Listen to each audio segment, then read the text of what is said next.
Jadi nikmat iman dan nikmat Islam ini Allah Subhanahu wa taala berikan hanya kepada hamba-hambanya Allah cintai saja.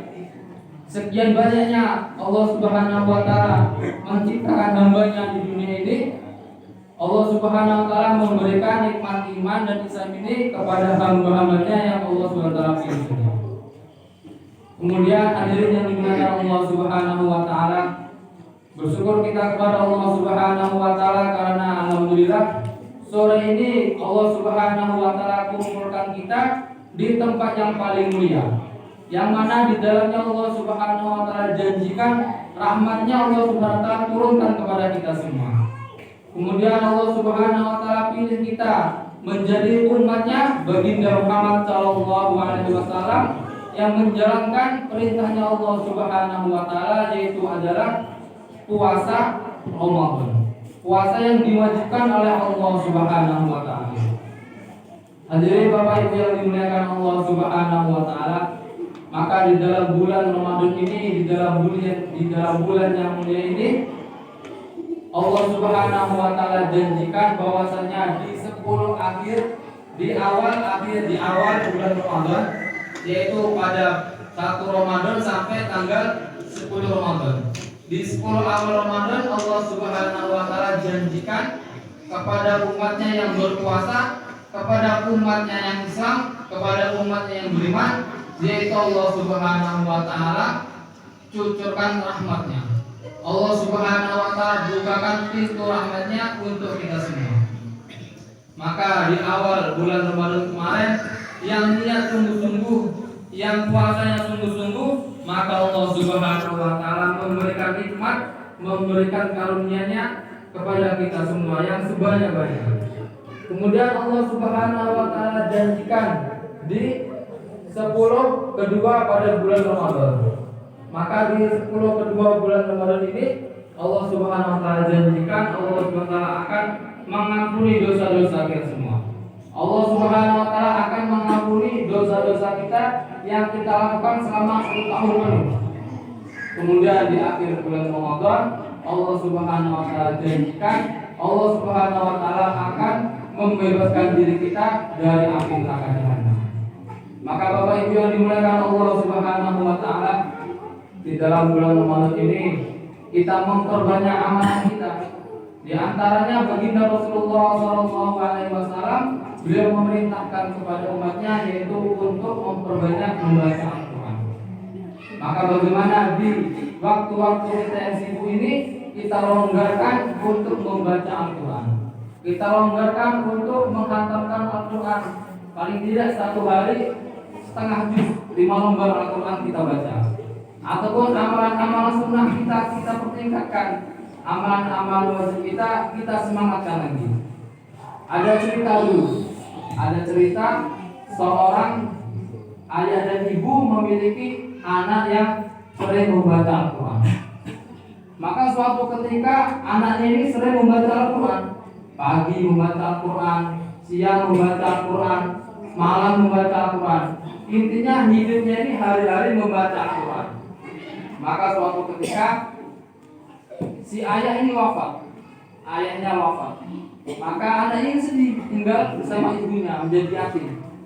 Tapi dia ini terus membaca Al-Quran sehingga suatu ketika ibunya wafat ini.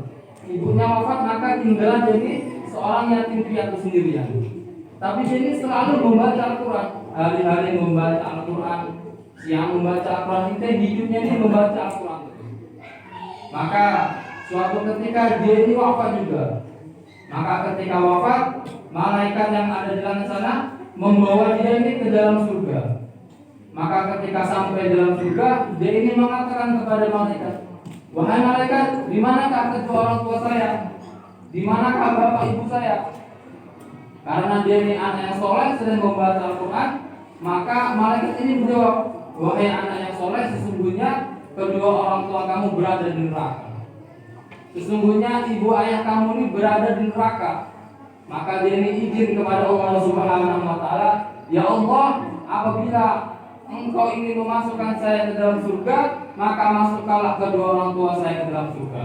Jika Engkau tidak mengizinkan orang tua saya masuk ke dalam surga, maka izinkanlah saya ini masuk ke dalam neraka bersama kedua orang tua saya." Beginilah seorang anak yang sering membaca Al-Quran. Maka bagaimana anak kita ini senantiasa kita suruh untuk membaca Al-Quran. Kita perintahkan untuk menjadi orang-orang yang hafal di dalam Al-Quran. Maka Allah Subhanahu wa Ta'ala mengizinkan kepada anak ini, wahai malaikat, bawalah anak ini ke dalam neraka. Maka ketika di dalam neraka dia ini mencari ibunya. Abi wa ummi ana ansuka fi hadzal maqam. Wahai ayah, wahai ibuku, di mana engkau? Di mana engkau? Sesungguhnya aku ini anakmu ingin mensyafaati engkau. Maka dia ini mencari ayahnya, mencari ibunya di dalam neraka ini beribu-ribu tahun. Bukan 1 hari 2 hari, tapi dia ini mencari ayah, mencari ibunya di neraka beribu-ribu tahun. Dia ini keliling dari ujung neraka sampai ujung neraka mencari ibunya, tapi tidak ketemu. Sehingga suatu ketika dia ini mencari yang beribu tahun tadinya, dia ini mendengar di dalam bawah kerak neraka, di dalam hitamnya neraka yang begitu panas, dia ini mendengar suara. Wahai anakku, abi wa ummi, fi hadzal maqam. Maka ayahnya mengatakan, wahai anakku, sesungguhnya ayahmu ini, sesungguhnya ibumu ini berada di dasarnya neraka jahanam. Maka ayah dan ibunya ini berada di dalam neraka yang paling bawah, di keraknya neraka. Sehingga dia ini ketika datang ke sana, dia ini menjulurkan tangannya, dia mengambil ibunya sudah berbentuk manusia lagi. Warnanya hitam legam, panas, sudah tidak ada kehidupan lagi, sudah kayak alam. Maka dia ini mengangkat ibunya, dia ini memasukkan ibunya ke dalam surga. Maka dia ini memasukkan ibu ke dalam surga, sampai depan pintu surga ini, dia ini mengatakan, wahai ibuku, ibu tunggu di sini, ibu jangan kemana-mana, karena aku ini ingin kembali ke neraka lagi mengambil ayah. Maka dia anak ini ke neraka lagi mengambil ayahnya. Maka dicari ayahnya beribu-ribu tahun. Maka ayah mengatakan, abi fi hadzal maqam. Wahai anakku, sesungguhnya ayahmu ini berada di neraka yang paling bawah. Maka dia dengan kecepatannya mengambil ayahnya. Ayahnya ini warnanya sudah tidak seperti manusia lagi, hitam, gosong. Maka dia ambil ayahnya. Ketika sampai depan pintu surga, ibunya tidak ada. Ibunya hilang ternyata. Maka dia ini berkata kepada malaikat, wahai malaikat, kemanakah ibuku? Tadi ibuku ada di depan surga, sekarang di mana dia? Maka malaikat itu mengatakan, wahai anak yang soleh, sesungguhnya anakmu aku campakkan lagi di dalam neraka. Sesungguhnya ibumu tidak layak masuk ke dalam surga, sehingga aku membuangnya lagi di dalam neraka. Maka dia kembali lagi ke neraka mencari ibunya. Maka dia cari ibunya, ketemu, diangkat lagi sampai depan pintu surga, ayahnya hilang. Ayahnya nggak ada lagi. Maka dia berkata kepada malaikat di depan, wahai malaikat, di manakah ayahku? Maka malaikat itu mengatakan, wahai anak yang soleh, sesungguhnya ayahmu tidak layak masuk surga. Ayahmu tidak layak masuk surga sehingga kami mencampakkannya lagi ke neraka. Kami membuangnya lagi ke neraka. Maka dia kembali lagi ke neraka mencari ayahnya. Terus begitu sampai suatu ketika dia ini berdoa kepada Allah Subhanahu wa Ta'ala, ya Allah, apabila engkau tidak izinkan aku masuk surga bersama kedua orang tuaku, maka izinkan aku ini ke dalam neraka bersama kedua orang tuaku. Masya Allah. Beginilah kalau kita ini punya anak yang soleh, anak yang hari-hari di dalam Al-Quran, hari-hari kita didik dalam ilmu agama, maka nanti di akhirat akan menjadi syafaat kepada kedua orang tuanya, akan menjadi syafaat kepada keluarganya, ahli kampungnya. Bahkan ulama mengatakan, apabila satu kampung tidak ada hafiz Al-Quran, satu kampung tidak ada orang yang amal Al-Quran, maka satu kampung mungkin berdosa. Masya Allah. Itu saking anjurannya Allah Subhanahu wa Ta'ala memerintahkan kepada kita ini untuk menjadikan anak-anak kita ini menjadi ahli-ahli Al-Quran. Maka ketika dari doa seperti itu, ketika dari izin kepada Allah Subhanahu wa Ta'ala untuk memasukkan kedua orang tua di dalam surga, maka Allah Subhanahu wa Ta'ala berfirman, wahai hambaku yang soleh, sesungguhnya engkau ketika di dunia sering membaca Al-Quran, engkau di dunia sering mengamalkan Al-Quran, maka aku izinkan engkau untuk masuk surga bersama kedua orang tuamu. Maka hadirin Bapak Ibu yang dimuliakan Allah Subhanahu wa taala, amalan-amalan manusia ini ketika kita sudah meninggal nanti semuanya akan terputus. Amalan kita semuanya akan terputus, zikir kita terputus, sholat kita terputus, sedekah kita terputus, semuanya terputus kecuali hanya 3 amalan saja. Yang pertama itu apa? Yang pertama adalah sedekah jariyah. Sekarang kita selama di dunia ini, apakah kita telah memiliki sedekah jariyah? Maka kita tanyakan kepada diri kita. Kita tanyakan kepada diri kita, apakah kita ini memiliki amalan yang sudah kita siapkan untuk akhirat nanti. Kita di dunia ini hanya 1 tahun sampai 60 tahun saja. Enggak lama. Paling untuk 70 tahun, 80 tahun itu bonus. 60 tahun umat baginda Nabi Muhammad SAW ini sudah kembali ke akhirat semua. Maka kita pikirkan dalam diri kita, apakah kita ini sudah ada amal jariyah yang kita siapkan untuk bekal ke akhirat nanti. Kalau belum ada maka dipikirkan nanti. Sampai rumah kita pikirkan bagaimana kita ini memiliki amal jariyah yang kita siapkan untuk nanti kita ini ke akhiratnya Allah Subhanahu wa taala. Kemudian yang kedua yaitu adalah ilmu yang bermanfaat. Sekarang kita ini apakah sudah ada ilmu bermanfaat, ilmu yang kita sampaikan, atau mungkin ilmu yang kita telah ajarkan kepada anak kita?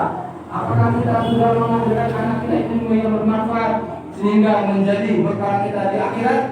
Kalau kita tidak memiliki ilmu ini hadirin Allah Subhanahu wa taala, maka kita pikirkan bagaimana di dalam kehidupan kita ini sudah ada ilmu yang bermanfaat. Kemudian yang terakhir itu adalah anak yang soleh. Jadi anak yang soleh adalah tabungan kita nanti ketika di akhirat. Anak yang soleh, anak yang senantiasa mendoakan kedua orang tuanya, anak yang senantiasa mendoakan ayah ibunya, mendoakan keluarganya. Maka bagaimana kita di rumah ini punya anak, kita di rumah punya saudara, kita di rumah ini punya keponakan, semuanya kita didik bagaimana mereka semuanya mengamalkan agama Allah Subhanahu wa taala. Bagaimana anak-anak kita ini kita rawat supaya anak kita ini menjadi tabungan kita di akhirat nanti. Supaya anak-anak kita ini mendoakan kita ketika kita telah meninggal dunia. Maka di bulan Ramadan yang mulia ini kita telah memasuki di pertengahan bulan Ramadan.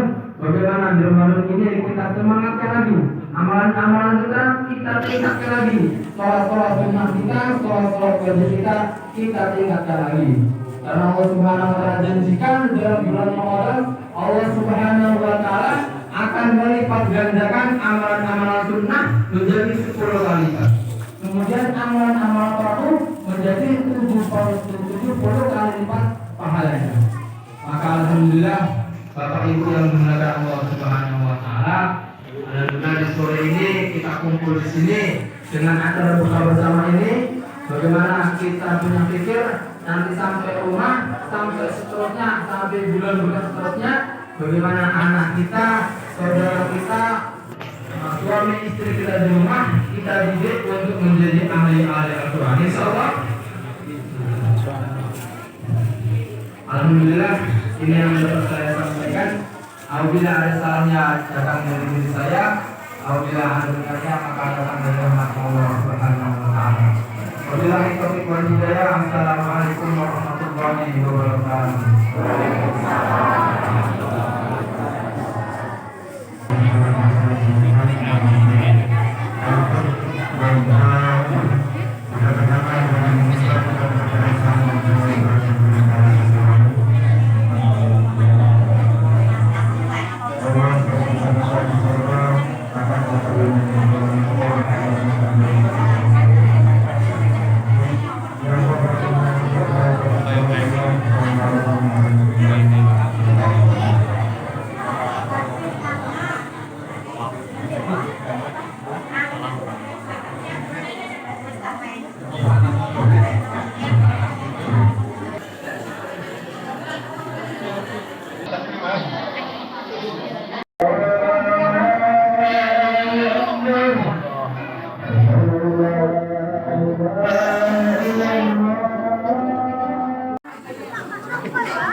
Baik.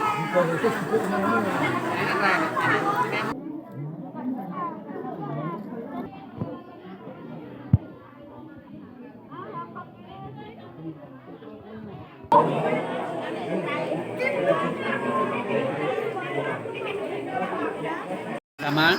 di Masjid Al Ikhlas Blok ya, saudara. Lawahnya endok. Alhamdulillah. Mie oseng-oseng. Mantap. Segonya nasi putih. Cepet banget. Kerupuknya kerupuk kemuning. Bawang bumbunya mantap. Ini sudah buka ini. Rokok dulu ya. Rokok dulu. Oke. Rotinya nggak tahu roti apa ini. Wah, gratis. Oh sih enggak, rotinya sih.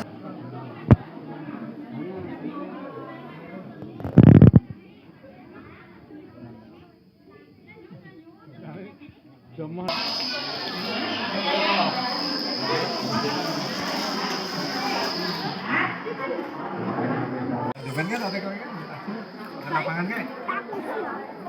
Lapangan itu tuh,